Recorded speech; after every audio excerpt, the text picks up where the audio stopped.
Tengo 36 años y cerré mi primer negocio con una deuda que no hice yo. Si buscas el café donde empezó todo, ya no existe. El local está vacío, las paredes manchadas donde antes colgábamos pizarras bonitas y en la puerta solo queda un papel de serrenta pegado con cinta chueca.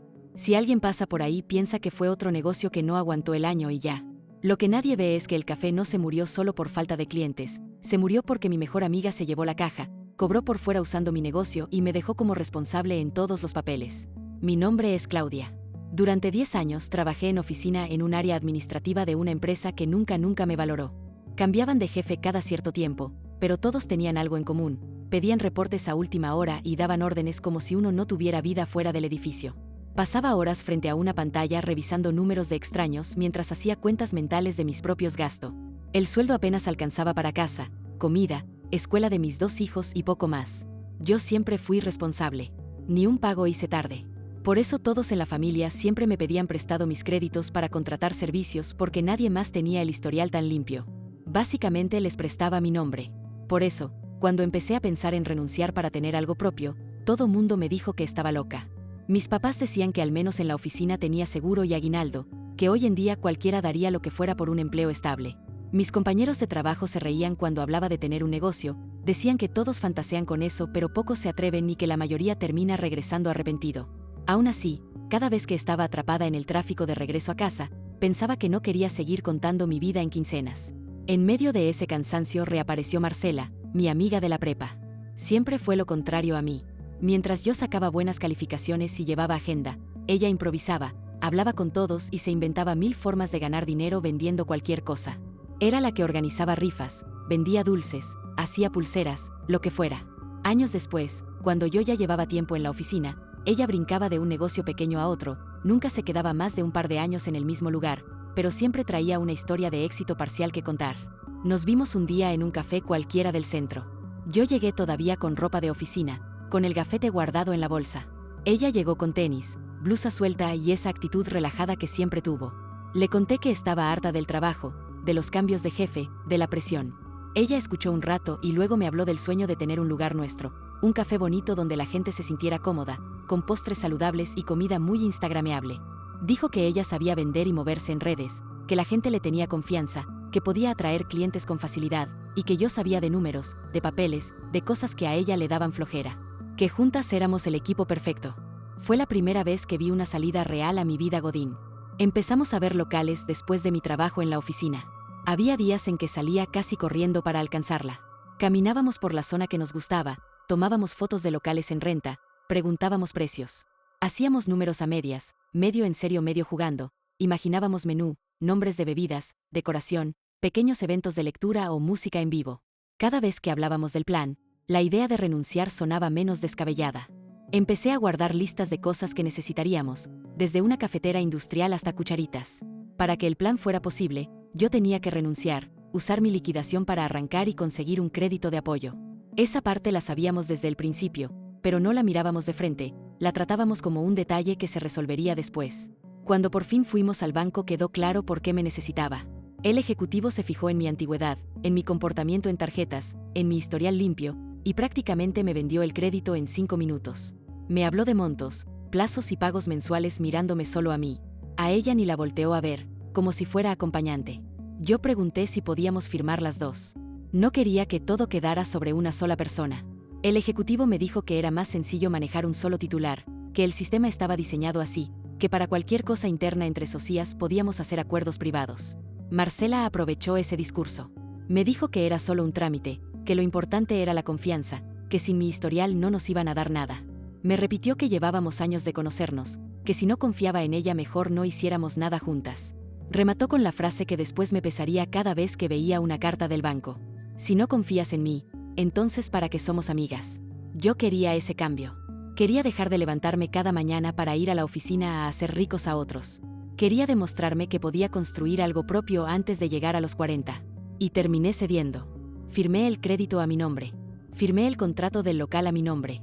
Usé casi toda mi liquidación para acondicionar el lugar y aparte metí ahorros que teníamos para emergencias. Javier, mi esposo, se enojó cuando se enteró de que el crédito estaba solo a mi nombre. Me dijo que mínimo debía haberlo pensado más tiempo, que no podía poner en juego la tranquilidad de la casa por un proyecto que apenas empezaba. Discutimos, lloré, nos calmamos y al final se resignó. Me dijo que esperaba que no me arrepintiera. Yo juraba que no, que por fin estaba apostando por algo mío. Lo que no vi fue que legalmente ese algo no era mío ni de las dos, era mío para las deudas y de las dos para las decisiones. El día de la apertura parecía que todo valía la pena. El café se veía como esos lugares que una guarda en Pinterest. Luces cálidas, mesas de madera, pizarras con frases motivadoras, plantas falsas que parecían reales y postres acomodados en vitrinas de cristal. Familiares y amigos llenaron el local, subieron historias, etiquetaron el proyecto, escribieron que estaban orgullosos. Marcela estaba en su elemento hablando con todos, tomándose fotos, contando cómo habíamos luchado por llegar hasta ahí. Yo iba de la barra a la caja, con el corazón a mil, pensando que por fin había hecho algo valiente con mi vida. No sabía que en ese mismo momento dejaba mi futuro financiero amarrado a alguien que nunca pensó asumir la misma responsabilidad. Después de la apertura, lo primero que pasó fue que el café empezó a verse bien por fuera. Entraba gente, algunos volvían, otros recomendaban, y en redes todo parecía un éxito. Por dentro, en cambio, yo empecé a sentir que cada día era una apuesta sin control. Y ese fue el primer momento en el que pensé algo que antes me daba pena admitir. Si Marcela estaba jugando sucio, yo no iba a quedarme de brazos cruzados. Me iba a asegurar de tener pruebas y de que, si esto terminaba mal, ella no se iba a ir limpia. Las primeras semanas fueron una mezcla de cansancio, adrenalina y autoengaño. Yo seguía aprendiendo a manejar proveedores, inventario, cuentas de luz, gas y renta. Marcela se encargaba de atender, hacer historias con música de moda, hablar de promociones y convencer a la gente de que nuestro café era el lugar más bonito de la zona. Desde el principio dejamos la caja en sus manos porque ella estaba más tiempo al frente y porque decía que era más práctico así. Quedamos en que yo llevaría un control diario y que cada semana haríamos corte formal para ver ganancias reales. En la práctica esas reuniones casi nunca se hicieron. Cada vez que intentaba poner fecha para sentarnos con calma, aparecía algo que supuestamente era más urgente. Un pedido que entregar en la noche, una reunión con alguien que según ella podía traernos clientes corporativos, un problema personal que requería su atención. Cuando por fin lográbamos sentarnos, todo eran cuentas rápidas hechas en servilletas, explicaciones por encima y frases de vamos bien. Lo importante es posicionarnos, todavía no es momento de ver utilidades. Y cada vez que yo insistía, la conversación terminaba igual, con un mensaje de que yo estaba siendo demasiado rígida. La primera vez que noté un faltante serio fue un viernes muy bueno. Toda la tarde el café estuvo lleno, mesas ocupadas, bebidas saliendo sin parar. Yo estaba agotada pero emocionada porque en mi cabeza ese día tenía que reflejarse en un corte fuerte. Cuando hicimos conteo al cierre, la cifra final no coincidía con lo que yo traía anotado. Faltaba dinero. No era una moneda perdida. Eran varios cientos de pesos que, para un negocio nuevo, son la diferencia entre pagar un recibo o retrasarte y empezar con recargos. Y ahí me cayó la primera idea incómoda. Esto no se arregla con buena vibra, se arregla con control. Lo comenté con calma, pensando que quizás se había pagado algo en efectivo y no quedó en la lista. Marcela se mostró ofendida de inmediato. Dijo que no estaba contando los cafés que habíamos dado a unos influencers, ni las promociones 2x1, ni las degustaciones gratis, ni los vasos que habíamos regalado a conocidos para que nos promocionaran. Me habló de inversión en imagen, de marketing, de que todo negocio moderno arriesga al inicio. Luego remató con lo que me desmontaba siempre, que yo estaba pensando como empleada y no como dueña. Ahí fue cuando hice un cambio interno. No se lo dije, pero lo decidí. Si ella no quería orden, yo iba a construirlo igual, aunque fuera por mi cuenta. Empecé a anotar todo con más detalle en una libreta aparte: horarios, ventas fuertes, pagos, faltantes, días con promociones, compras en efectivo.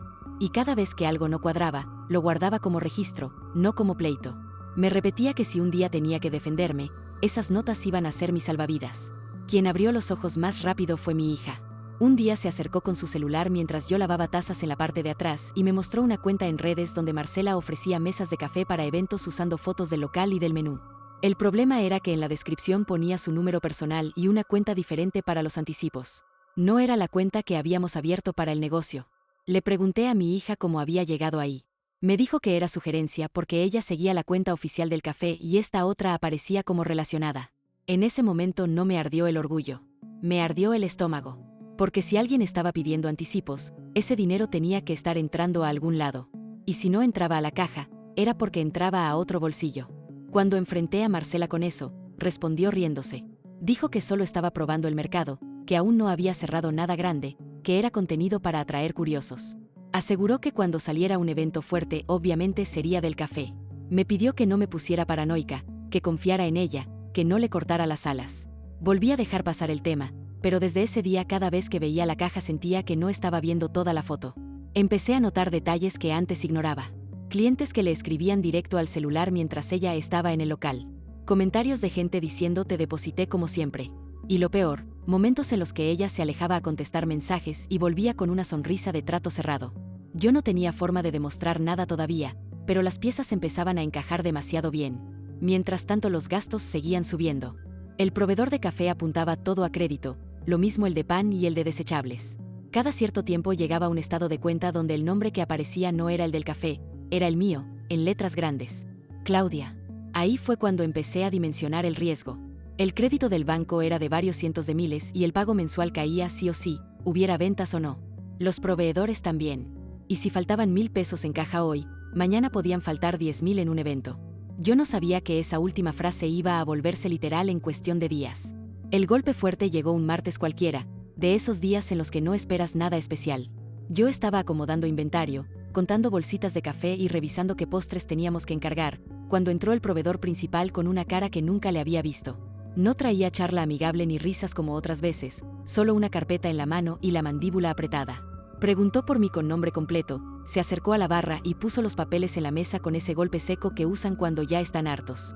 Me dijo que venía a cobrar el resto de un pedido grande para un evento corporativo del fin de semana anterior. Yo me quedé helada. No teníamos registrado ningún evento así. Revisé la hoja. Tenía el logo del café, nuestra dirección y una lista enorme de termos de café, charolas de pan, postres y vasos. Todo entregado el sábado muy temprano en una empresa cercana. Había firma de recibido y comentarios positivos. El único pendiente era el pago final, y el monto no era pequeño. Era de esos que te mueven la semana, de esos que si no los tienes te descomponen todo el mes. Le dije que debía haber un error, que no habíamos organizado nada de ese tamaño. Él respondió que error el mío si pensaba que podía hacerme la desentendida. Sacó su celular y me mostró la conversación completa con quien había hecho el trato. Era el número de Marcela. En los mensajes se veía cómo ofrecía el servicio usando el nombre del café, cómo mandaba fotos del local para que el cliente confiara, cómo negociaba el precio. Y, sobre todo, donde pedía el anticipo. No era la cuenta del negocio, era una cuenta personal a su nombre. Ese fue el punto sin retorno. Porque ahí ya no era una sospecha de caja. Era una venta cerrada usando nuestra marca y un anticipo depositado a su cuenta. El cliente había pagado, el proveedor había surtido, el evento se había hecho y ahora todos esperaban que yo pagara el resto. Intenté marcarle a Marcela ahí mismo, con el proveedor frente a mí. No contestó. Le mandé mensajes diciendo que el proveedor estaba ahí, que teníamos que hablar de inmediato, que explicara qué había pasado. Los mensajes se quedaron en visto sin respuesta. El proveedor cruzó los brazos y me recordó que para él solo había una responsable, la que firmó la apertura de crédito. Me advirtió que si no liquidaba pronto dejaría de surtirnos y que, si era necesario, iniciaría acciones legales. No gritó, pero no hizo falta. Ese tono serio te dice todo. A él no le importaba la amistad, le importaba su dinero. Cuando se fue me encerré en la parte de atrás con mi carpeta azul, esa donde guardaba todos los documentos importantes. Saqué el contrato del local, la alta con proveedores, los papeles del crédito. Uno por uno, todos tenían mi nombre como titular. Ni un renglón donde ella figurara como socia, aval o responsable. Esa fue la primera vez que me cayó encima la realidad completa, ya sin adornos. En papel yo estaba sola. Horas después, cuando por fin decidió responder, me mandó un audio con tono dolido, casi ofendido. Dijo que el evento se había salido de control, que el cliente no había pagado completo, que ella había puesto de su bolsa, que las cosas se habían mezclado. Me pidió que no hiciera drama frente al proveedor, que confiara en que todo se iba a acomodar, que no exagerara. Era el mismo discurso de siempre, solo que ahora venía con una cifra grande pegada a mi nombre. Esa noche le conté todo a Javier, con capturas y números sobre la mesa de la cocina. Su reacción fue dura pero justa. Me preguntó cuántas veces más habría hecho lo mismo sin que yo me enterara. Cuántos pedidos por fuera, cuántos anticipos en su cuenta, cuántos faltantes disfrazados de promociones. Me dijo que no podía seguir jugando al emprendimiento sin proteger a la familia. Y tenía razón. Ese evento no era solo una deuda más, era la prueba de que alguien estaba usando el negocio como cajero automático personal. Los días que siguieron fueron pesados. Marcela empezó a faltar más seguido. Mandaba mensajes diciendo que estaba enferma, que tenía que resolver cosas personales. Cuando venía evitaba cualquier conversación sobre dinero. Si yo mencionaba al proveedor o el evento, cambiaba de tema, se hacía la víctima o me acusaba de estarla atacando. A la par, los estados de cuenta y los avisos de pago se acumulaban en la barra y en mi buzón. El café seguía abriendo, la gente seguía viniendo, pero para mí cada taza servida era una suma más en un hueco que ya no se podía tapar con buenas intenciones. Y mientras yo trataba de sostenerlo, ella ya estaba practicando cómo desaparecer. Llegó un punto en el que ya no podía sostener la fachada ni siquiera frente a mí misma. En una sola semana recibí 2 visitas que me terminaron de poner contra la pared. La dueña del local llegó una mañana con gesto serio, los brazos cruzados y un sobre en la mano. Estaba cansada de escuchar promesas de que la próxima semana nos poníamos al corriente. Me dijo que si no regularizaba la renta pronto, iniciaría el proceso de desalojo. Más tarde, ese mismo día, vino otro proveedor con su estado de cuenta impreso, señalando montos pendientes mucho mayores a los que yo tenía anotados. Había entregas que ni siquiera aparecían en mis registros, porque se habían pedido cuando yo no estaba. En ambos casos repitieron la misma frase, casi como un eco. ¿Con quién tenemos trato es contigo? Tu firma está aquí. Ese día entendí que seguir abriendo el café no lo iba a salvar. Solo me iba a hundir más hondo. Empecé a juntar todo lo que tenía, pero ahora pensando en protegerme, no en salvar la sociedad. Imprimí conversaciones, capturas de anuncios donde Marcela usaba el nombre del café y daba su cuenta personal, comprobantes de entrega de pedidos que nunca pasaron por caja, estados de cuenta donde se veía claro que los anticipos caían a otra cuenta. Cada hoja era una prueba y también una pequeña parte de mi rabia ordenada. Busqué ayuda legal. Un abogado revisó los documentos y me explicó la situación sin adornos.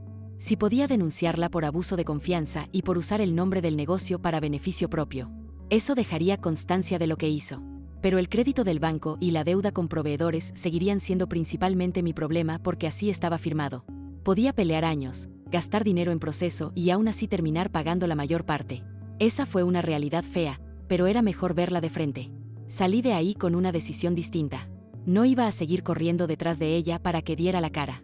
Iba a cerrar el negocio de forma ordenada dentro de lo que cabía y a negociar directo con quienes sí podían arruinarme la vida. Le pedí a la dueña del local un último mes para entregar. Acordamos un plan de pagos para cubrir lo pendiente poco a poco, con fechas claras. Con proveedores hice lo mismo. Los cité, les mostré pruebas de los pedidos paralelos, les expliqué que yo no negaba la deuda pero que ciertas cosas se habían hecho a mis espaldas. Algunos entendieron y quitaron recargos, otros se limitaron a recordarme que el que firma responde. Aún así conseguí plazos, lo suficiente para que la deuda no me aplastara de golpe. Y en ese proceso me quedó clarísimo algo. Yo no estaba negociando para salvar un negocio, estaba negociando para salvar mi historial y mi familia. Quise tener una última conversación con Marcela, más por cerrar un ciclo en mi cabeza que por esperanza real de arreglar algo. Aceptó verme en otra cafetería, no en la nuestra. Llegó viendo el celular, como si nada pasara. No la dejé manejar la plática. Abrí la carpeta, le enseñé los mensajes donde ofrecía servicios usando el nombre del café, los depósitos a su cuenta, las fotos de eventos que presumía en redes y que nunca se reflejaron en nuestras cuentas. Le dije que tenía suficiente para denunciarla. Su reacción pasó por todas las fases en minutos. Primero dijo que eran malentendidos. Luego que eran cosas pequeñas. Después volteó la historia y dijo que yo también tenía culpa por no saber administrar, que el negocio no había funcionado por mi rigidez. Cuando mencioné abogados, se puso a la defensiva. Dijo que si yo la quería hundir, ella también podía decir cosas de mí y que no me convenía hacer escándalo. Ahí entendí que la persona que tenía enfrente ya no era mi amiga de la prepa. Era alguien protegiendo su pellejo. Terminé esa reunión con una frase clara. Haz tu vida, pero no vuelvas a usar mi nombre ni el del café para nada. Si vuelvo a ver un pedido tuyo usando nuestro logo, te denuncio sin avisar. Me levanté, pagué mi café y me fui. No hubo lágrimas ni abrazos, solo esa sensación rara de alivio mezclada con tristeza. Cerrar el local fue más doloroso de lo que imaginé cuando firmé por primera vez. Quitar el letrero, sacar las últimas cajas, descolgar las pizarras, ver el espacio vacío, me hizo sentir que había fracasado en grande. Pero al mismo tiempo sentí que por fin dejaba de correr una carrera que ya estaba perdida y que solo me seguía cobrando facturas. Entregué las llaves a la dueña con vergüenza, pero también con la tranquilidad de haberle dado la cara. No me fui en la madrugada ni desaparecí. Le dije que cumpliría con el plan de pagos aunque me tardara. Ella suspiró, guardó las llaves y se acabó. Para ella fue una historia más. Para mí fue un corte. En la casa la tensión estaba al máximo.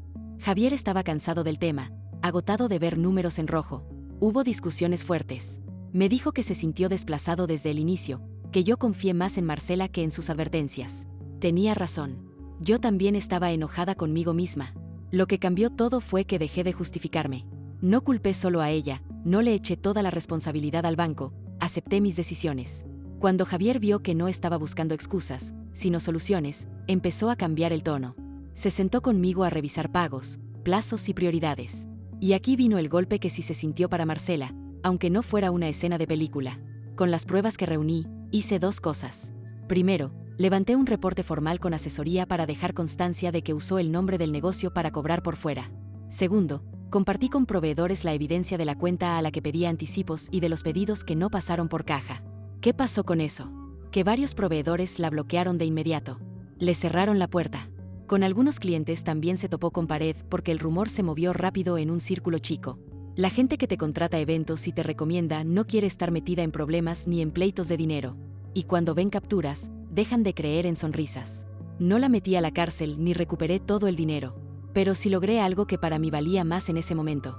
Que no pudiera seguir usando el café como carta de presentación sin que alguien le preguntara porque ya no existía y porque yo estaba pagando lo que ella cobró.